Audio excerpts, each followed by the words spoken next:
Hello and welcome to another riveting podcast, an episode of Finance Footnotes. I'm your host, Brent Stransky, joined by my friend and colleague, Zach Miner. And today we're going to talk a little bit about the market volatility that has crept back in after a few days here on Thursday, Friday, and last Monday, yesterday. Today is Tuesday, August 6th. So without any further ado, let's get started. As usual, we'll start with a look of where we are. And the first chart here I have for Zach is looking at three primary U.S. market indexes. You can see the Dow, the NASDAQ, and the S&P 500. And you can see here that it's not as peachy as it was just 3 short weeks ago. The market is down. The S&P 500, the primary stock index, is down 8.5% from high, despite everything you saw in the news over the last 3 days. Only down 8.5%. While the Nasdaq is down about 13%. I guess I was surprised, Zach, through the stress of the news yesterday in the news cycle. I was surprised that it wasn't even down 10% from highs. It certainly felt that way. Did you get that sense as well? Yeah, I think it was maybe intraday. I think maybe it got there at some Yeah. point during the lows. We closed, pretty good bit off the lows in the morning. But yeah, I mean it's we're still up pretty good for the year. So, but it was a pretty certainly a return to a level of volatility that we haven't seen in quite some time. Yeah, it was definitely very volatile. We'll talk a little bit more about that. I think the tone, at least from my comments today, will be around adding some confidence in staying the course. Why you should stay invested for the long term, even though it's so difficult at times to do so. So we'll also address a little bit about what happened and why things have turned so volatile. It was one of the most volatile 3-week periods in the last 35 years. So we'll talk a little bit about that. If you're feeling pessimistic, you're not alone. So the next slide here, I have a look at the CNN Fear Greed Index. This is a daily publication based on 7 market metrics that are very insightful. And you can see that right now at a score of 19, it's at the low for the year. So it's extreme fear. People are very pessimistic at the moment based on several common benchmarks, including the put call ratio, which we speak about on a regular basis. So if you're feeling down, you're not the only one, but typically, as our friend Warren Buffett says, it's typically a good time to be investing when others are fearful. Be greedy when others are fearful. So that being said, let me just turn over to my one interesting comment I saw in the Wall Street Journal over the weekend. What happened? Well, in a nutshell, and Zach, please chime in here. You're the brains of the investment operation here. But in a nutshell, the market was mispriced early yesterday, Monday. Market was down over 1,000 points. Folks were concerned that there was a mispricing. We saw some data come out on Friday, particularly the jobs number was a little weaker than forecast. And also manufacturing numbers came in a little weaker. Now, there were other contributing factors, but I think those are the primary concerns. Maybe that the Federal Reserve Bank was on the back foot and didn't have things quite as soft a landing as previously indicated. So I think that was, in a nutshell, as best as anyone could describe it, if it is describable. But here's a quote in the Wall Street Journal yesterday on Monday. This is Michael Ferroli. He's the chief U.S. economist at J.P. Morgan, a very well thought of economist on the street for what that's worth.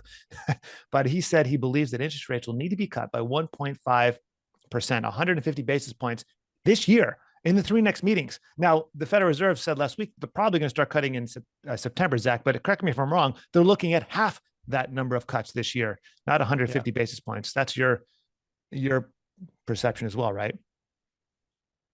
There were people calling for an emergency 75 basis point cut yesterday, which was absurd. I mean, that you don't do that unless there is a drastically broken system. You don't do that because the market's down, and I think people got a little bit over their skis, calling for some real drastic interventions. Could they cut by 150? I wouldn't say it's impossible. I think that they are late. I think they should have probably been cutting already.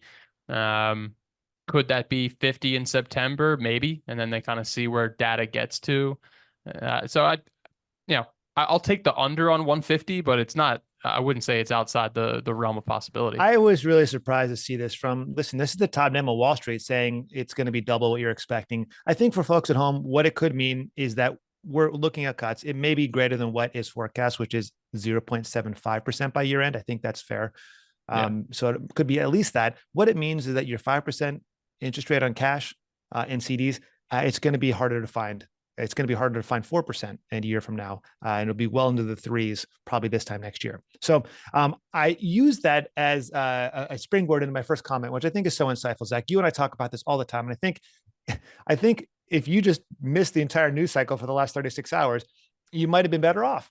The markets have rebounded today to a large extent, regaining much of what they lost through the turmoil yesterday. But 24 hours ago, things were certainly seeming very pessimistic. So I have a chart here, and this is from Charlie Baroli on Twitter. Sorry, Belillo. And he's got some really great, he's from another investment firm.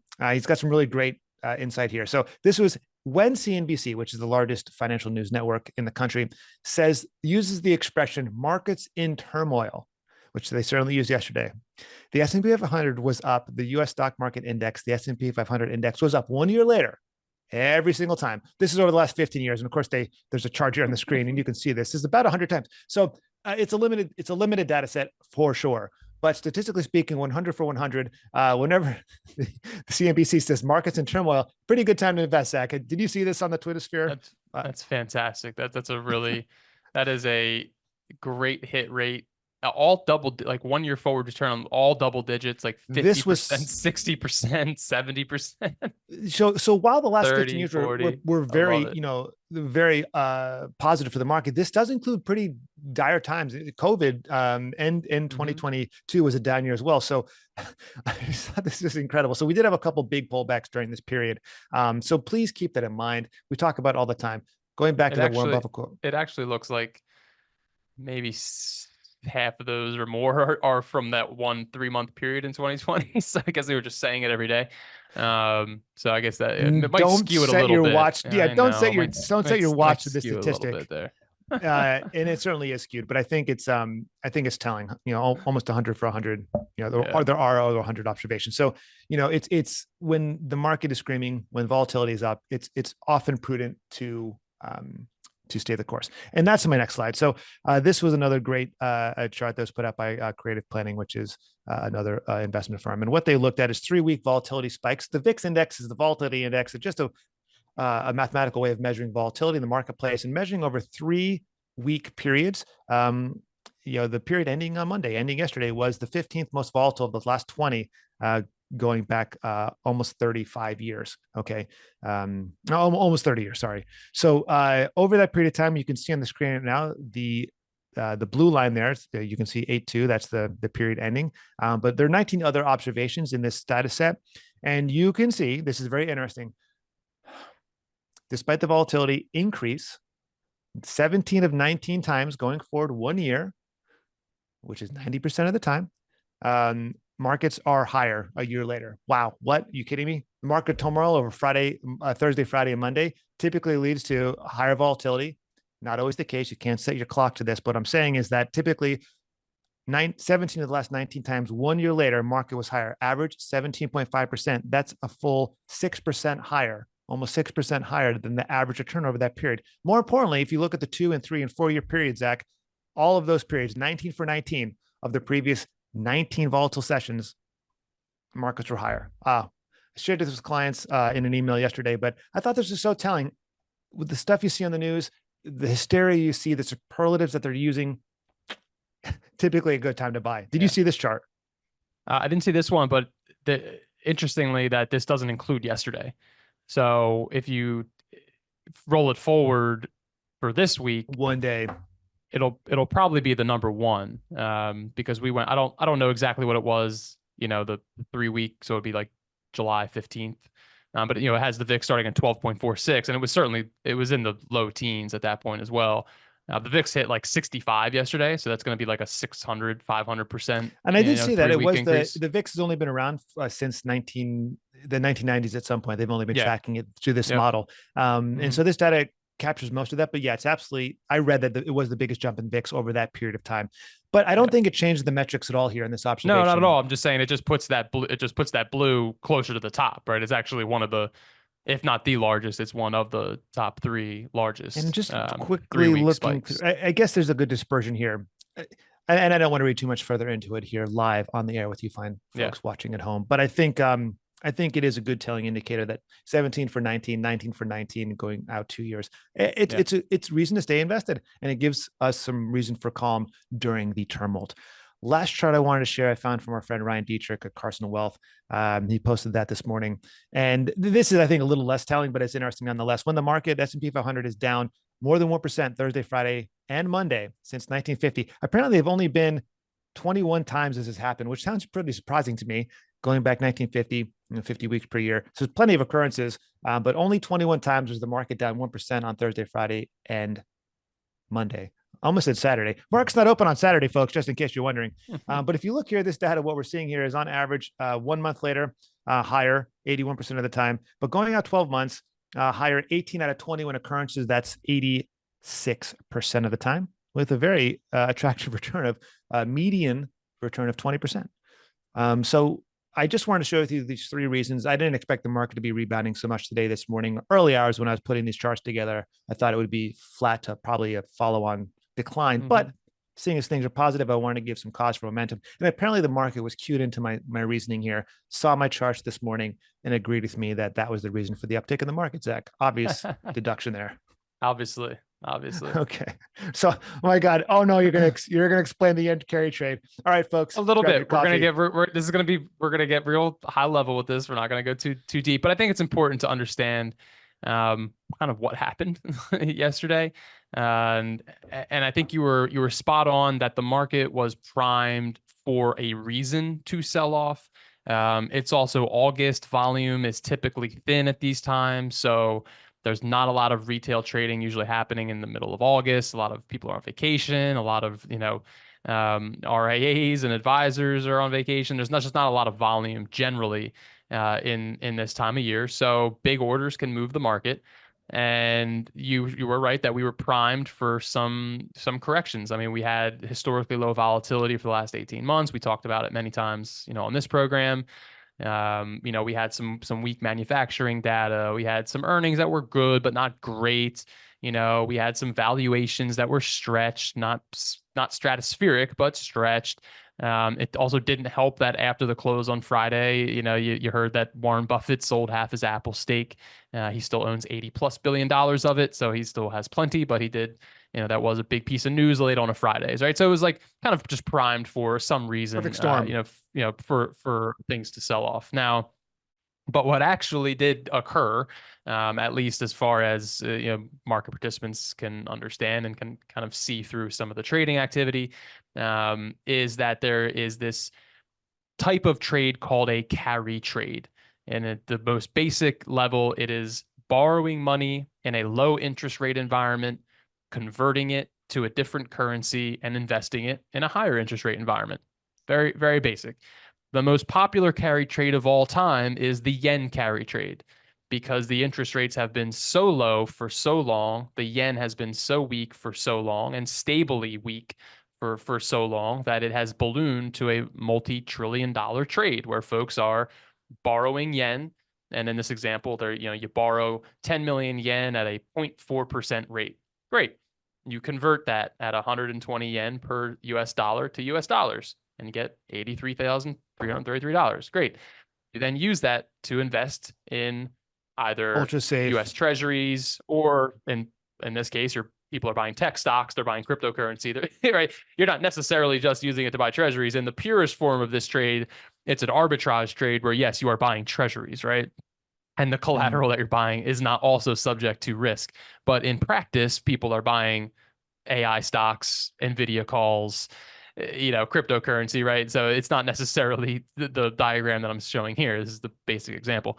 After 360 days, you mature your 5% return, you convert it back to yen, pay off your loan, and great, you just made an interest rate arbitrage profit. As long as the yen is the same or Static. weaker than when you converted it the first time, then you're in a great position. You made money, and at a very low risk perspective. What happened is this trade, it Blew went to up. the extremes. It was trillions of dollars invested in risky assets. And the Bank of Japan surprisingly raised their interest rates last week with indications of What day more to was that? Do you come. remember? Was that midweek? Midweek. Tuesday, Wednesday, Yeah. maybe. I forget exactly what day. But really was the indication that there was going to be more to come. And then over the course of last week, the yen strengthened significantly against the US dollar by about 10%, which is a huge move in a currency swap. They don't usually move that much. And so what happened is that I think there was first just a bunch of profit taking by trades that had already been in the green and now they were trending towards the red. Then there were new trades that were put on that were just in the red. And so folks started to unwind this massive trade where you had to sell all of those assets that you had bought with US dollars. So tech stocks, NASDAQ, S&P, all of those things, US treasuries. You had to sell all of those to convert them back into yen and pay off your loans. That is the kind of short version of this. It is, there as with many things in this type of arena, it can be much more complicated. But that was It already kind of the looks spark. complicated enough. This is But very but that was exciting. but on a high level, that was just kind of the spark that started the wave of selling, across the equity and risk asset markets. And once that happens, then the algorithmic traders jump in on the momentum side, and it just kind of pushes it down further, and it just kind of snowballs onto itself. So that's what you were seeing yesterday, because a lot of folks were like, "Well, what happened? Like, what? I mean, there was no real news, and the market's down, 1,200 points. Dow's down 1,200 points. It's like, what exactly is it?" And it was really a kind of a technical trading situation. That was the spark that lit this. Now, no one knows really how big this trade is. There's still quite an interest rate differential. So it's not like it's not like it flipped overnight and, every dollar of this needs to be unwound. So we don't really know the extent to how long this is going to play out. I think folks are just coming to the realization that the US markets are going to be in a trending down interest rate environment, which people calling for a emergency interest rate cut yesterday ironically makes this worse, because interest rate cuts make your domestic currency weaker, which would make the yen even stronger. So people who are saying they should cut rates immediately today would actually make this worse. So don't do that. And so, but over the longer term, over the next 12 to 18 months, I think it's just become clear that this trade is not quite as good as it was in the past, because the Japanese are going to have to repatriate capital. They're going to have to raise interest rates to contain inflation, and we're going to lower interest rates. So it just becomes less attractive. So I think it was just a big unwind that you kind of saw yesterday, and that Agreed. led to the third largest VIX spike since 1990, when the index was invented. So I don't want to downplay the magnitude of the volatility. I mean, it was a hugely volatile day, behind only COVID and the financial crisis.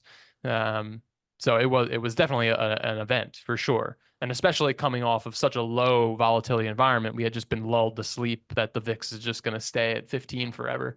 It's typically a And good sign that things could spike. And then right. they So were low. Can I take a quick aside here? yeah, Totally disconnected from what we're talking about here. So Ritholtz Wealth Management is a big, well-known firm. Boy, their logo is terrible. My God. You folks I'll at make home sure had the to pleasure. Yeah, send pass it that over along to if you don't Barry. mind to Scott Brown. I was thinking today, I don't know if you saw this, just tangentially, very tangentially. There was an article, what was an advertisement by Supermicro in the Wall Street Journal. And the only thing I'm mentioning about them is their logo was built on PowerPoint in 1990. It's terrible. Anyway, you folks at home have the advantage of our fancy, thoughtful finance Yeah, footnotes magnifying yeah, glass. yeah. You're welcome. Sorry to That's okay. digress. That's okay. And this next one is just a different version of that kind of chart you showed. This is just multi-day, like single day VIX spikes. You had the 3-week one. Mm. This is kind of just what happens, S&P forward, 1 week, 1 month, 3, 6, 12 months out after a major spike like we just had. This was the biggest, going back until 1989. So I guess 1990, when the VIX came into play. 8/5/2024 intraday high, 1 day move, 121%, significant increase in the VIX. But you do see a similar type of return profile, outside of Yeah, January of 90% 2022. positive return going forward, 12 months. Amazing. Yeah, and double digits most of the time. So yeah, I think it does. indicate. There's a chart I Bottoming out didn't put of. on here. A chart I didn't put on here, but another thing about the VIX, kind of the term structure of this volatility index. There is the spot VIX, which is today's reading of it. It's the one that you see on CNBC. But then there are also contracts in future months. So there's a September, October, November, December expiration contract of that same thing. And what we saw yesterday was a pretty good indication that it was a shorter term bout of volatility, that the future VIX contracts were lower than the current one. And it's called backwardation. It's a commodity futures contract type of term structure. And it just indicated that the market is expecting volatility to be lower moving forward. When you have something that's like a recessionary, or a really a market-driven, economic-driven situation, it doesn't necessarily look like that. Those future months are pricing in higher volatility. And so you can kind of just look at that and see like, okay, well, what is this? What is this? Is this like a short-term thing, or is this like the start of something longer? Not to say that is the final answer on it, right? Things could certainly change. But it was just an indication, I think, And sure market enough, today, watchers. VIX is down a Yeah, third, down 32 exactly. plus Yeah. And percent. it came So to your came down point, significantly. Yep. Yeah, exactly. I always, whenever we get volatility, I love just looking back at these, this next chart here, where just going through the boogeymans. Every time there's a 5% correction, there's been 29 of them or 26 of them since the 2009 low. And there's always a reason, right? There's always something. It's Ebola, or it's falling oil, or it's election fears, or it's the inflation. There's just always something, right? there's always some cause for CNBC using the expressions markets in turmoil, duck and So cover, turn on the and TV, these all, and at the time these all seem like it's very something serious. We've something, got end of the really world, official and looking that's not to people in shirts and say, that these aren't serious issues, right? I'm just saying, like, the market persists, the economy persists, the and animal long-term spirits of the investors get rewarded. markets will Yeah, climb the wall of worry. yeah, for sure. So switching gears just to what you had said, about the money market return. So, I think it's pretty clear at this point that the Fed has the green light to cut rates, and they've indicated that they're going to start doing so. So the 10-year Treasury has already the market's already done a lot of it for them, right? So everything but the Fed funds rate is not controlled by the Fed. It's controlled by the market, and the market will price in the coming Fed funds rate cuts. And so we've seen a really significant decline in the 10-year Treasury. I think it's up a little bit back today, 3.8-ish%, something like that. But that Pop money quiz, market buddy. honeypot, What was the peak this year? Do you remember? I was off by 30 basis points, but I read in the journal this morning, peaked in April at. peaked in April. So it got just above 5, but I think that was 23. Yeah, This but year, still 4.7, maybe 4.7. 4.7. Yeah, Okay. incredible. Almost 100 basis Yeah. points a move. Just Yeah, in like 3 that's months, seismic. 4 That's months. really, really big. Yeah. And it's Yeah, in the really, 10-year, really big. that's a big move in the 10-year. So, I think that you're right, and you're definitely right that, that money market honeypot where you're getting that 5.25% to just sit in cash, that's gonna be likely the peak of this cycle for that. And What do you at this tell? What do point, you? And not to put you on a yeah. spot, but speak with clients that hey, maybe it's a appropriate time to lock in rates, right? This cycle seems to be at the very end. Um, and I'm suggesting maybe next cycle. It's always impossible to know, Yeah. but Yeah. maybe 3 to 5 years till we see something like this again. I mean, Yeah, it's I've impossible to been doing know. it all. I've been doing it all summer. I mean, for anyone who has distributions, really been, or fixed income in their portfolios, and we've been doing a good ballast between open-ended funds that will benefit when rates go down because the prices will go up. If you own a Mm-hmm. bond, you own an individual treasury bond, you're not going to benefit if rates go down, right? You're going to Mm-hmm. lock in your rate, but you're not going to necessarily benefit. But if you're taking the money out of your portfolio, there's no reinvestment risk of owning a bond because it's not being reinvested; it's being spent. So I've been kind of doing that all summer long with rates in the fours. Treasuries were still paying you 4.25, 4.5, pretty not too long ago. And so I was really trying to lock in some of that for folks for the next, 3 to 5. At this point, it's starting to look less attractive already. I mean, you're under 4 now for 2, 3, 4 year treasuries. Speak with your Um, advisor. There is the opportunity to lock in yeah, rates of 5% using different solutions. So, yeah, for um, sure. So yeah, definitely something that's it's still worthwhile looking at, because I I'm do trying to think remember that though, we're the going to last time trend down. before this most recent, Federal Reserve policy peak, I'm trying to remember when the last time was you could get clients 5%, for a 3 to 5 year term, Mid with two something thousands. secure. I believe it was over 10 years ago. So Oh, definitely. don't, Yeah, I don't know if it it'll was take that long to get back there, but 2004, 2005. I mean, a long time ago. yeah, it's going to be, yeah. And I don't know if you would, you don't want to necessarily say that it's different, this time, but I don't think we're going to get as low as we were again, absent some drastic crisis. But I also don't know if we're going to get back to those 5.5% rates anytime soon, absent a significant inflationary pressures. If inflation rears its head again, then yes. But the Fed has already said like they want their neutral policy rate in the twos, right? They want it, a little bit above inflation. Their kind of long run rate, treasuries maybe, a little bit above that. So I mean, you're talking 3%, probably 3.25 as kind of the target neutral interest rate is kind of where they want to be. Time will tell, So but it's interesting. but you're Yeah, right. I'm just looking at the 10-year treasury. It was going back into the mid 2000s that you yeah, could get a 10-year treasury rate near 5%. And then of course it dipped for almost 20 years. So yeah, food long for time. thought. And then this final one, I just we were talking a bunch about AI. This was a chart I saved kind of before the last couple days, kind of derailed our conversation. But um, we're talking about a lot about artificial intelligence and what it's going to do to the economy. And I just thought it was really interesting. We've been through this before. We've been through technological advancements before.